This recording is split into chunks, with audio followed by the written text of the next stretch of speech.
করেছেন না? ক্ষমা চেয়েছেন, কারণ তারা ভুলের রাজনীতি করেন। 96 সালে আপনাদের মনে থাকার কথা, এই আওয়ামী লীগের সাথে জামাত আন্দোলন করেছিল এবং আওয়ামী লীগ পরবর্তীতে ক্ষমতা এসেছিল জামাতের ভুলের কারণে। তখন তারা সিট পেয়েছিল 3টা। এখন আবার এই বৈষম্য বিরোধী আন্দোলনে সকল দল ঐক্যবদ্ধভাবে রাজপথে আন্দোলন করেছে। আমাদের ভারপ্রাপ্ত চেয়ারম্যান দেশ নায়ক তারেক রহমান জাতির সামনে 31 দফা উপস্থাপন করেছে। সেই 31 দফায় বলেছে র্যাম্বো নেশনের কথা, যে সকলকে নিয়ে ঐক্যবদ্ধভাবে এই দেশটি গড়ে তুলবে।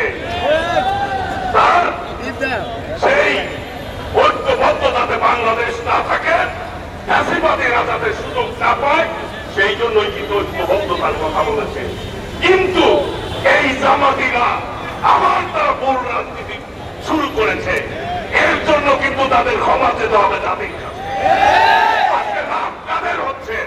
ওয়ালটন এখন দেশের সীমানা পেরিয়ে পৌঁছে গিয়েছে 50টিরও বেশি দেশে। ওয়ালটন, ঘরে ঘরে বিশ্বজুড়ে। ফ্যাসিবাদ আওয়ামী লীগের লাভ হচ্ছে, এটাই বাস্তবতা। আওয়ামী লীগের দোসর হিসাবে জামাত কাজ করতে, ফ্যাসিবাদের দোসর হিসাবে যারা কাজ করবে তাদের বিচারও বাংলাদেশের মাটিতে হতে হবে। বাংলাদেশের মানুষ রক্ত দিয়েছেন।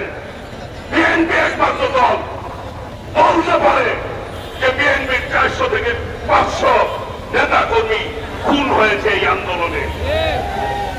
অসংখ্য নেতা গুম হয়েছে। আমাদের প্রধান অতিথি গুম হয়েছিল। আল্লাহ রাব্বুল আলামিন তাকে বাঁচিয়ে রেখেছে।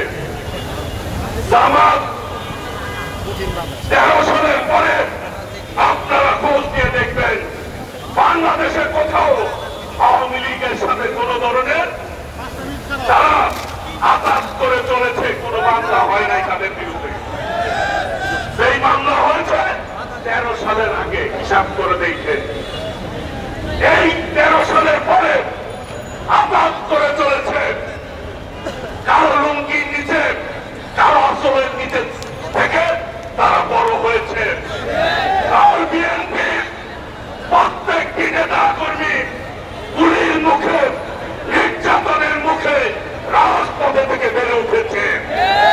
কাজেই বিএনপি সম্পর্কে কথা বলার আগে সাবধানে কথা বলবেন।